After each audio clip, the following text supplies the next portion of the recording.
Sa Naga City, Camarines Sur, pinangunahan ni Pangulong Ferdinand R. Marcos Jr. ang pamamahagi ng halos 50 milyong pisong halaga ng tulong sa mga nasalanta ng Bagyong Christine. Tiniyak naman ng Pangulo ng muling pagbangon ng Bicol Region mula sa epekto ng bagyo. Yan ang balitang pambansa ni Kenneth Pasyente live. Kenneth. Joshua, tiniyak ni Pangulong Ferdinand R. Marcos Jr. na patuloy na magpupursige ang pamahalaan na maibalik sa normal ang kondisyon ng Bicol Region. Kasunod yan ng pananalasa ng Bagyong Christine. Kasunod yan, Joshua, nagpahatid ng panibagong tulong ang Pangulo sa mga sinalanta ng bagyo.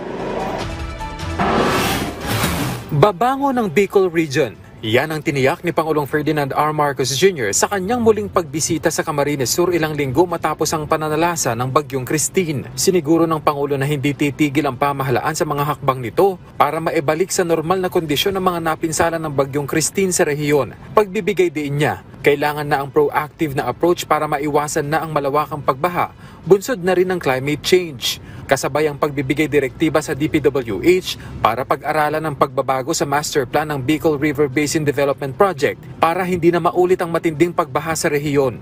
Hulyo nitong taon ay nakumpleto na ng Department of Public Works and Highways ang updating, ang pagbabago ng master plan at feasibility study ng Bicol River Basin upang gawin itong akma sa mga hamon ng pagbabago ng klima natin.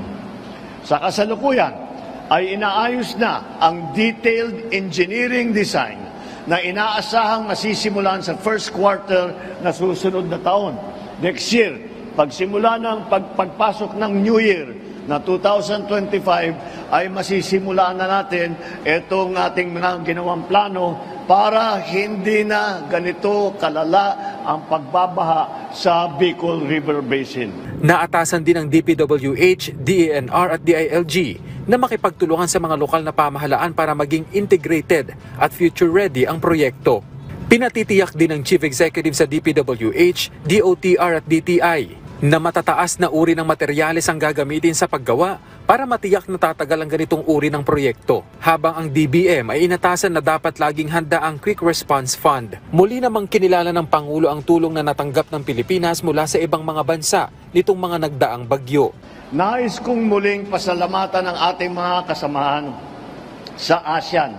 Ang ASEAN na nagpadala po ng tulong kahit kagaya ng ibang lugar, tinamaan din sila ng bagyo, ngunit binigyan pa rin tayo ng tulong. Kaya't nagpadala sila ng eroplano, nagpadala sila ng gamit, pati na rin ang pribadong sektor na handang umagapay sa pagpapalawig ng mga proyekto ng pamahalaan.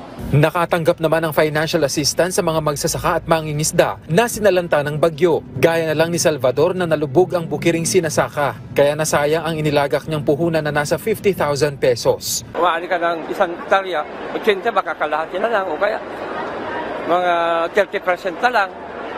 Kaya kami luging-luging ang pagsasaka ngayon. Mismong ang Pangulo ang nag-abot ng tulong pinansyal sa mga benepisyaryo na aabot sa halos 50 milyong piso. Nakatanggap ang nasa 5,000 benepisyaryo ng tig 10,000 piso.